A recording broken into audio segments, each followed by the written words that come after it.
શ્રી વિકલ્પ હોસ્પિટલના ડોક્ટર પારુલ પટેલે કહ્યું કે હું ગાયનેક તરીકેની પ્રેક્ટિસ કરું છું ત્યારે મારી પાસે ઘણી બધી મહિલાઓ એવી પણ આવતી હોય છે જેમને માતા બનવું હોય છે પરંતુ માતૃત્વ ધારણ કરી શકતી નથી ત્યારે મહિલાઓની પીડા પણ હું જાણું છું અને એક માતાની પીડા હું પણ જાણું છું જ્યારે આ માતાઓને સન્માનિત કરવાનો વિચાર આવ્યો અને આ વિચારને મૂર્તિમંત સ્વરૂપે આ કાર્યક્રમનું આયોજન કરવામાં આવ્યું। આમ તો દરેક માતાઓનું સન્માન થવું જ જોઈએ પરંતુ આજના દિવસે અમે અલગ અલગ ક્ષેત્રમાં કામ કરતી 11 જેટલી માતાઓને સન્માનિત કરીએ છીએ। આ સન્માનિત કરવાના કાર્યક્રમથી અમે ગર્વ અને ખુશીની લાગણી અનુભવી રહ્યા છીએ। સન્માન સ્વીકારનારે ફેશન ડિઝાઇનર સંગીતા ચોકસીએ કહ્યું કે આજે આ અનોખો કાર્યક્રમ યોજાયો છે। કદાચ પહેલીવાર માતૃત્વ ધારણ કરનારી તમામ મહિલાઓને સન્માનિત કરવામાં આવી છે। માત્ર ફેશન ડિઝાઇનર નહીં પરંતુ દરેક ક્ષેત્રમાં જેમ કે ડાન્સ, તબીબી સેવા સહિતના તમામ વ્યવસાયોમાં કામ કરી રહેલી મહિલાઓને આ સન્માન કરવામાં આવ્યું છે ત્યારે અમારી સન્માન કરનાર તમામને હૃદયથી આભાર માનીએ છીએ। હું ડૉક્ટર પૂજા કમલેશ પટેલ લેપ્રોસ્કોપિક ગાયનેક સર્જન છું અને શ્રી વિકલ્પ હોસ્પિટલની ડાયરેક્ટર છું। મધર્સ ડે એટલે મારા માટે એકદમ ખાસ દિવસ છે કારણ કે મારું પ્રોફેશન શું છે, હું એક માતા જે છે, જે એક ઇમોશન છે, એ ઇમોશનથી હું કનેક્ટેડ છું। જ્યારે પણ સ્ત્રી જે છે મારી પાસે આવે છે ત્યારે એ પ્રેગ્નન્ટ નથી હોતી, પણ જ્યારે એ પ્રેગ્નન્સીનો ફેઝ પાસ કરી અને મધર બને છે તે એક ઇમોશનને સેલિબ્રેટ કરવા માટે આ દિવસનું હું એક સ્મોલ ગેટ ટુગેધર કરીને ઉજવણી કરવા માંગતી હતી કે હું એવી મધર્સને વંદન કરી શકું જે લોકો પોતાના ફિલ્ડમાં મોખરે છે। સુરતમાંથી ઘણી બધી વુમન્સનું સિલેક્શન થયું, પણ એવી વુમન્સ જે પોતાના ફિલ્ડમાં ઘણા આગળ છે અને ફાઇનાન્શિયલી ઇન્ડિપેન્ડન્ટ છે, પોતાની રીતે સેલ્ફ ડિપેન્ડન્ટ છે અને પોતાના ફેમિલી પર કોઈ ડિપેન્ડન્સી નથી, તેવી અમે 11 મહિલાઓને આજે વંદન કરવાના છે। હું પ્રજ્ઞા વશી, સાહિત્યકાર, લેખિકા, કવયત્રી, કોલમિસ્ટ। આજે મધર ડેનો કાર્યક્રમ કઈ રીતનો કાર્યક્રમ શું કહેશો? મધર્સ ડેનો જે કાર્યક્રમ છે આ વૈશ્વિક એક દિવસ એવો છે કે જ્યારે માતાઓને વંદન કરવાનો અવસર મળે છે સમાજને। કંઈ કેટલી સ્ત્રીઓ જે માતાઓ છે અને માતાઓએ જે સેક્રિફાઈસ આપ્યો છે બાળકોના ઉછેરમાં, એ ઘણીવાર બહુ જ ખૂણામાં મુકાઈ જતી હોય છે, ભૂલી જતા હોય છે, એની કુરબાનીઓ ભૂલાઈ જતી હોય છે।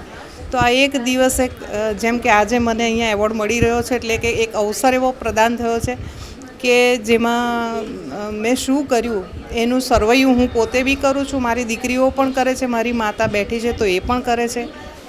તો આ એક બહુ સરસ દિવસ જેને કહેવાય પવિત્ર, એટલે તો કહેવાયું છે કે યા દેવી સર્વભૂતેષુ શક્તિ રૂપેણ સંસ્થિતામ નમસ્તસ્યે નમસ્તસ્યે નમસ્તસ્યે નમો નમઃ।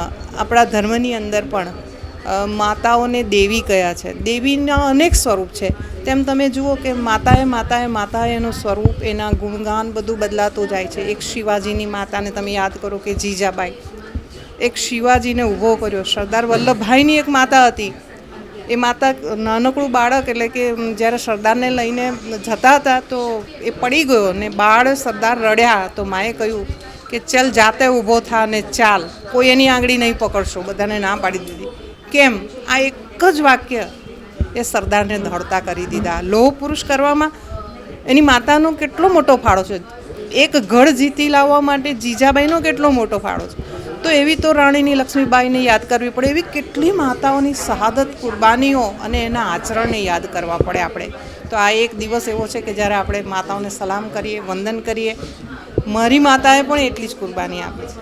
હું આજે આ જે સ્થાન ઉપર છું, હું તો એક ગામડામાં હતી, મા હતી કિસાન, ખેડૂત, પપ્પા બહુ નાની વયે અમને મૂકીને 5 ભાઈ બહેનને મૃત્યુ પામેલા, અને માએ ખેતીવાડી કરીને અડધી રાત્રે નહેરનું પાણી વાળીને અને રાત્રે દોડીને જે ભેલાણ અટકાવવા, ભેંસ ગાય જે એમાં આવી જાય ખેતરોમાં, એને અટકાવવા માટે જે દોડતી હતી, એ રાતે અમે જોયેલું કે માં કેમ દોડે છે ઉઘાડા પગે, કે ઉઘાડા આટલા કડકડતી તાપમાં, આટલી ઠંડીમાં, વરસાદમાં ક્યાં દોડી રહી છે। એ જે જોયેલું માનું આચરણ કે માં 5ને જીવાડવા શું કરી રહી, એનામાંથી જ અમે 5 જણા એના આચરણમાંથી શીખ્યા। બાકી અમે એવી કોઈ પાઠશાળામાં ગયા નથી। ગામડામાં તો ખાલી 4 ધોરણની શાળા હતી ને તેમાં બી ટીચર આવે તો આવે ને નહીં આવે તો નહીં। એટલે અમારી માં તો ટીચર બની, શક્તિ રૂપેણ સંસ્થિમાં એક સંસ્થા જેવી હતી, એક વ્યાસપીઠ હતી મારી માં, એમ કહું તો ચાલે કે જે કંઈ આજે હું છું, આજે જે કંઈ ભણી ગણી ઉપર સુધી પહોંચી તો એ માં છે।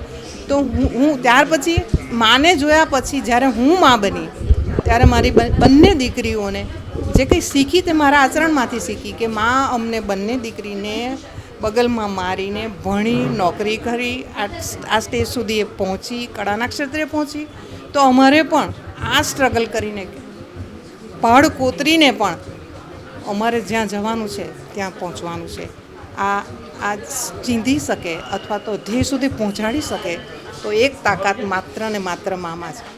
પિતા અર્નિંગ કરે છે, નો ડાઉટ, પિતા વ્યવસ્થા કરે છે, આયોજન કરે છે, બધું જ કરે છે જિંદગીનું, પણ જો બાળકોના ઉછેર માટે જો કોઈને આપણે એ માનવી હોય કે નહીં ભાઈ ઉછેર તો માનો જ કહેવાય છે ને કે મા વિના મોળો સંસાર, જેમ ગોળ વિના મોળો કંસાર અને મા વિના સૂનો સંસાર.